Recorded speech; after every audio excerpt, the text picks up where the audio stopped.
जय हिंद। आज हम प्रश्न उत्तर करेंगे सामाजिक विज्ञान।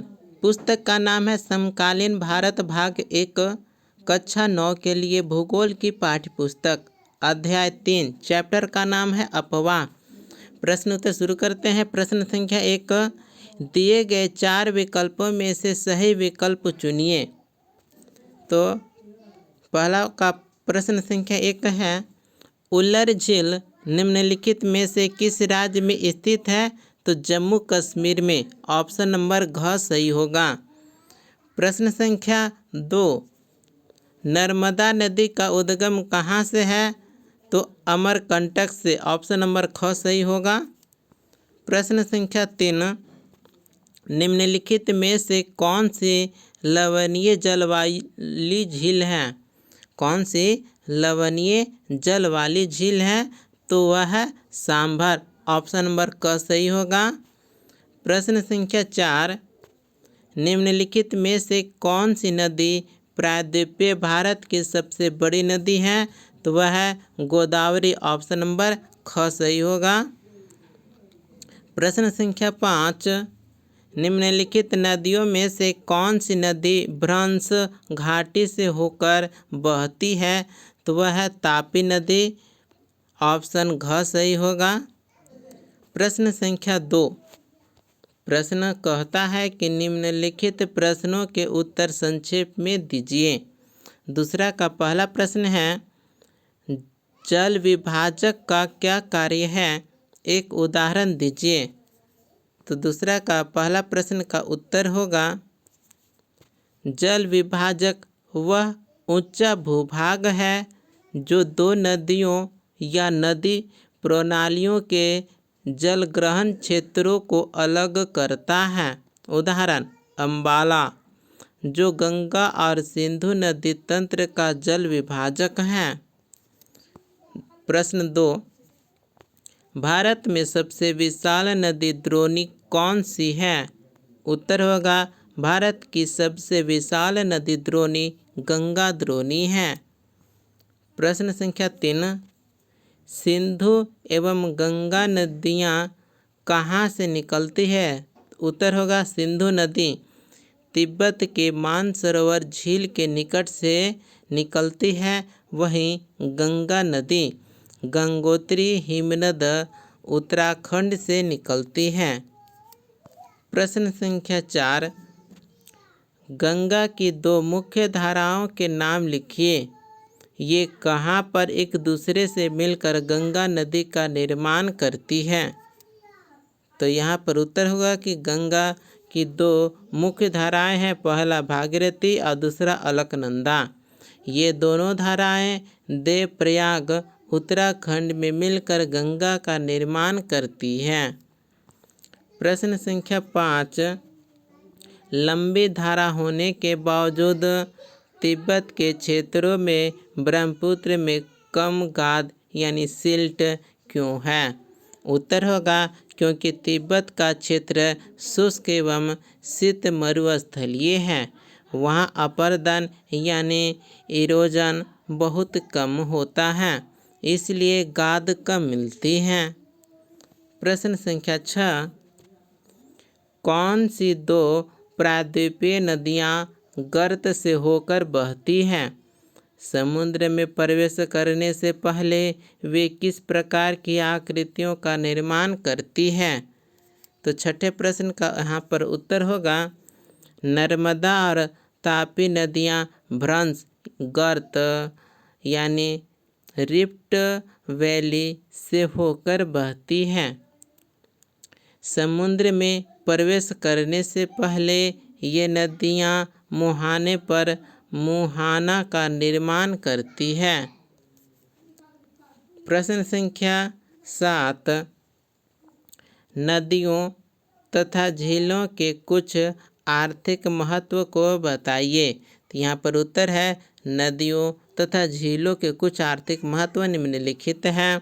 पहला, सिंचाई के लिए जल उपलब्ध कराना। दूसरा, जल विद्युत उत्पादन। तीसरा, नौ परिवहन एवं व्यापार। चौथा मत्स्य पालन, पाँचवा पर्यटन और प्राकृतिक सौंदर्य, छठा औद्योगिक उपयोग हेतु जल उपलब्ध कराना। प्रश्न संख्या 3 प्रश्न है दीर्घ उत्तरीय प्रश्न। प्रश्न संख्या 1, नीचे भारत की कुछ झीलों के नाम दिए गए हैं, इन्हें प्राकृतिक तथा मानव निर्मित वर्गों में बांटिए। तो यहाँ पर उत्तर है प्राकृतिक झीलें। इसके अंतर्गत आएगा उलर झील, डल झील, नैनीताल झील, भीमताल झील, लोकतक झील, बारापानी झील, चिल्का झील, सांभर झील, पुलिकट झील।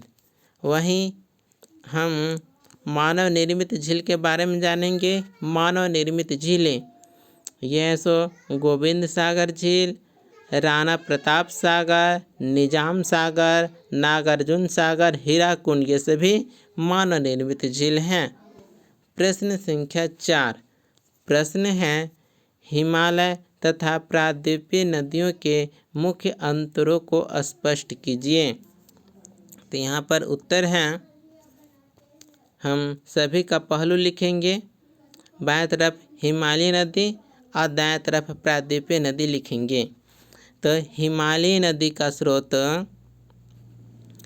हिमनदों तथा वर्षा से इनका स्रोत है, जबकि प्रायद्वीपीय नदियों का स्रोत मुख्यतः वर्षा से। हिमालय नदी का प्रवाह बारहमासी यानी हमेशा जलयुक्त होता है, जबकि प्रायद्वीपीय नदियाँ इनका प्रवाह ऋतु आधारित यानी बरसात में जल अधिक होता है। हिमालय नदी का पथ लंबा एवं बल खाता हुआ है, जबकि प्रायद्वीपीय नदी का पथ छोटा एवं सीधा होता है। हिमालय नदी का निकासी बंगाल की खाड़ी व अरब सागर है, जबकि प्रायद्वीपीय नदी की निकासी बंगाल की खाड़ी व अरब सागर है।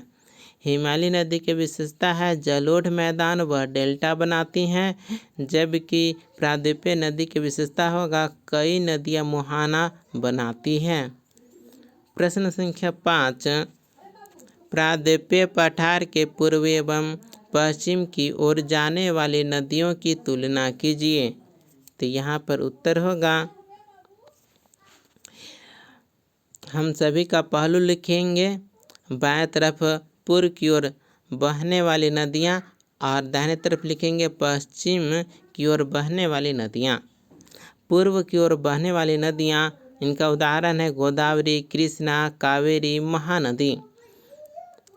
जबकि पश्चिम की ओर बहने वाली नदी का उदाहरण है नर्मदा, तापी, मांडवी।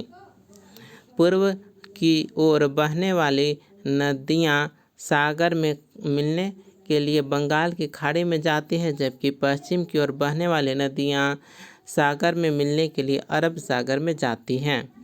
पूर्व की ओर बहने वाली नदियाँ, इनका आकृति है डेल्टा बनाती है, जबकि पश्चिम की ओर बहने वाली नदियों की आकृति मुहाना बनाती हैं।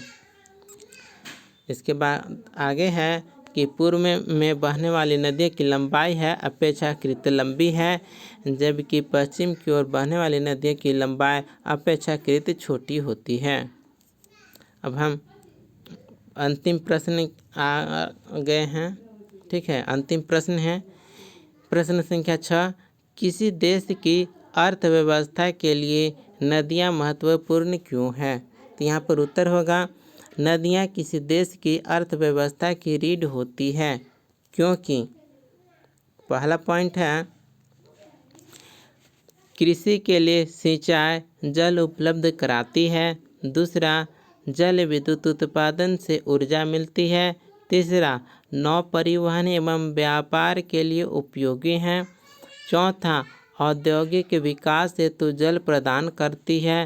पाँचवा, पर्यटन और मत्स्य पालन से रोजगार मिलता है। और छठा, जलोढ़ मिट्टी से कृषि उत्पादन में वृद्धि होती है। तो इसी प्रकार से यह हमारा जो चैप्टर नंबर 3 है अपवाह, इनका प्रश्नोत्तर यहीं पर कंप्लीट होता है। मिलते हैं अगले वीडियो में। धन्यवाद।